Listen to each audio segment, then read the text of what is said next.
Похоже, он не знает. Görünür ki, o bilmir. Sözünü müasir formada bu cürdə deyə bilərsiniz. Похоже, он не в курсе. Похоже, он və yaxud ana не в курсе. Məna eynidir. Sadəcə o ingilis dilində var ya, level söhbətindən söhbət gedir. Yəni başlanğıc похоже, он не знает və yaxud ana не знает. Daha üstün, уже похоже, он və yaxud ana не в курсе.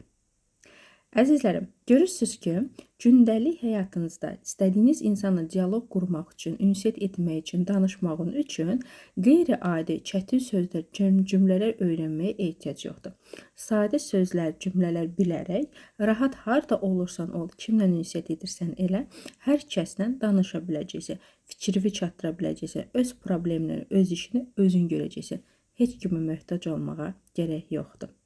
Onun üçün aşağıdakı məlumatı sona kimi oxu, həmən nömrə ilə ekran üstündə gördüyün nömrə ilə əlaqə saxla. İstər rayonda yaşa, istər başqa ölkədə, başqa şəhərdə fərq eləmir. Hər yerdən əldə edə bilərsən.